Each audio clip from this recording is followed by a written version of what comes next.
Alright, here's a quick video on how to optimize a GMB, Google My Business, or now known as a Google Business Profile, a GBP listing. So here is a listing for one of our flooring clients. As you can see here, we're getting about in the last month, it's shown up for about 4,000 searches, 400 to 300 searches. Only a sliver of those searches are branded. That means that the vast majority, are people who found them because they searched for a category, product, or service. So that's really good, 62%. That means 62% of the people came or saw their listing because they were looking for flooring or ceiling or other products that they or services that they sell. So here, if you take a look here, you can see here the last month how many views we've gotten on search and maps. Visits to the website. So in the last 1 month, they had 82 people visit their website from Google My Business Search. 11 people request directions and 38 people call them. So not too shabby at all, especially for this smaller local market. Depending on where you're located and what kind of services and keywords you're going after, these numbers can be much higher. This particular client does not actually do flooring contracting or installation. They only sell tiles. So their numbers they're showing up for keywords like flooring store Winnipeg, ceiling tiles Winnipeg, flooring tiles, things like that. So that's just showing you what the power of one of these profiles that's properly optimized is. And now let's get into actually how to optimize them. So the trick is to fill it out as much as possible. And we're going to start here in the info. Okay, it starts with a name. Now, word of caution and word of advice. You can get a better ranking in local maps by having a keyword in your name like this. Flooring and ceilings Winnipeg. However, Google has been cracking down a little bit more on these types of listings depending on what market you're in. And there is a chance that you can get penalized for it. Not completely shut down, and penalties can be appealed. But there is a chance that it may, in fact, create some sort of issues. Now, one workaround around this would be to actually change your name and get a DBA, a doing business as, to something with keywords. So if you are, flooring contractor in Denver, say your business name is Tom's Floors, Denver Flooring Contractor. You want to add Denver Flooring Contractor to your name, so that maybe you get a few bills, maybe a hydro bill or an internet bill or a phone bill or something to that new DBA. Tom's Floors, Denver Flooring Contractor, right? So if you're able to show that that's your name, then you actually can get away with actually having keywords in your name. So that is the first thing. For my existing listings that do have keywords in them, I am keeping them until I notice that it's going to be an issue. If I feel it's going to be an issue and that the traffic and rankings are going down, then I will get rid of the keywords. Okay, next thing is choosing the right categories. So the next level here is categories. You can have, I think, up to 10 different categories, but you definitely want to make sure that they're the right ones for your business. Like I said, they are not really, they do outsource flooring contractors. They have some trusted contractors that they work with. So they do recommend and send referrals to those contractors. However, it's not really what they do. So the main one is flooring store. Then we had carpet store. Then I had ceiling supplier, carpet wholesaler, and flooring contractor. Okay, so depending on what your business setup is, would be your categories. One word of advice would be, do a local Google search for the keywords you want to show up and see what categories, the main categories that the competitors are using. So if you are a flooring contractor, most likely they're going to be using flooring contractor as the main one. Okay? So that's the next thing.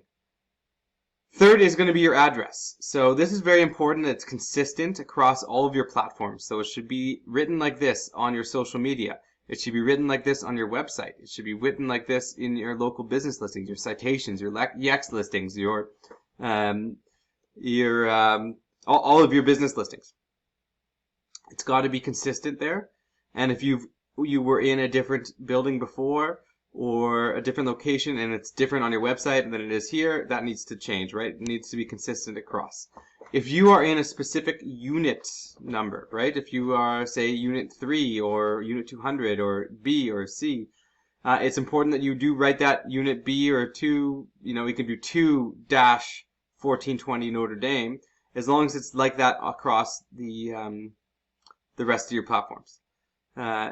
If there are other businesses in your building, it's important to distinguish between yourself and give yourself different unit numbers. Because sometimes Google will say, well, there's too many businesses in this one location. It's not a unique location. All right, so if you are serving customers at your store, then you're going to want to show your address. If you are a service area business, you still might want to show your address, and you can still say that I serve customers at there, but you still might want to show your address just in case people do need to get in touch with you or are looking for you. If your business address is based out of your home, then you still might want to show it because the competitors are going to do that as well. Service area. Now these would be different areas outside within your main city and maybe other cities or suburbs and towns nearby that you actually are providing service to. You can break this down into actual neighborhoods. So one thing to note is that you should not create overlap. So if you do have multiple listings, say you have a location in the northeast side of the city and then a location in the southwest side of the city, you do not want to put the same areas served, whether they're neighborhoods, suburbs, areas, cities, on both of them. You want to make sure that they have some distinguishing factors in terms of the service areas. So if this was the northeast listing, then I would put the areas that are located in the northeast of the city. If this was southwest, then I would put the areas that are located in the southwest of the city. And I think you have up to 20 per listing. So choose wisely. Choose the ones that have perhaps the right target audience, the most people, and the people you want to get in front of. Next is going to be your hours of operation. It's important that you add those. More hours would be if you have like holidays or if you're open, for lunch, or there's online service hours, etc. So there's always if that's relevant to your business, fill it out as much as possible. Here you have holiday hours, so you can add that kind of stuff in there. Now you have your business phone number. So that is important to have. As a local business, you're going to need to have a local phone number in there, not a toll-free number. So if you do have a toll-free number, that's fine, but you do want to have a local business number in there, and there's definitely phone services that will be able to switch, transfer, and forward your calls from the local business number to your toll-free number, etc. It's something we can help set up for you as well. Then you have your short name. So this is no longer supported. Probably because people were abusing it and putting too many keywords in there. So don't worry about the short name. Then you're going to have your website. So the website should be your website. Then you're going to have any products or services. So for this particular store, we could add products because they do sell flooring and ceiling tiles. So for this particular one, if I had a photo of the product, I would just do flooring tile 1, right? So enter a specific type of flooring tile that you carry, and then you would create a new category here. So create a new category. The product category would be flooring tiles. You then have a description of up to 1,000 characters that you can put in there, and a button to learn more, and the link to that page for that particular product, right? So that would be good for those who have e-commerce sites or those who just carry products that they sell to contractors as well. The next would be your services.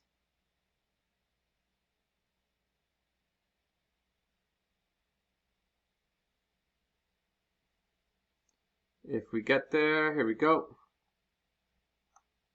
Services are the next thing. So services, these are tied to your categories. So if you remember earlier, we picked the main category: flooring store, then carpet store, then ceiling supplier, carpet wholesaler, flooring contractor.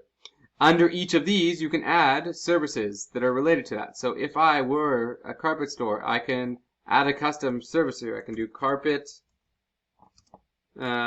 wholesaler. No, we already have that.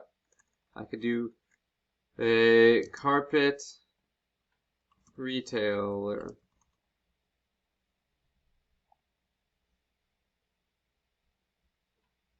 And in this one, you can add a price, free, fixed, from.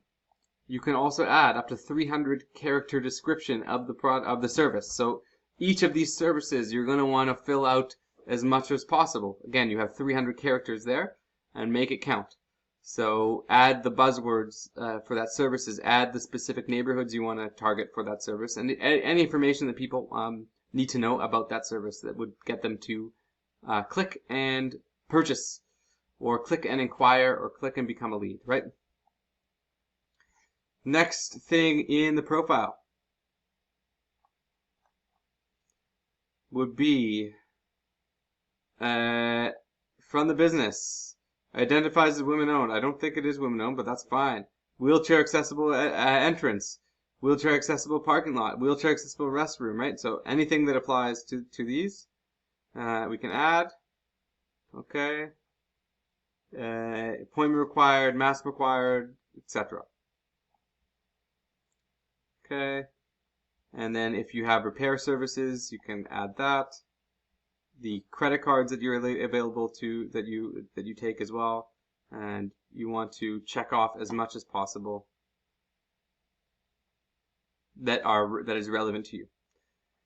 Next, we have the business description here. You have 750 characters, and again, you want to throw the areas: Winnipeg, Saskatchewan. We want to throw the areas that we want to serve. We want to throw the keywords and the products and services that we want to go after.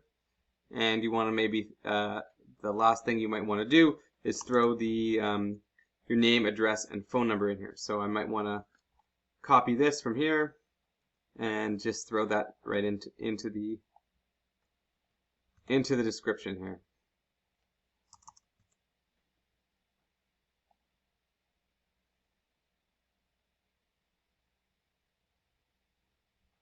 Then you can have the year it opened, the year your business opened, and of course photos. Photos are very important. You want to have as many photos as possible of the exterior of your building, interior, your team, team members, you at work, projects before and after.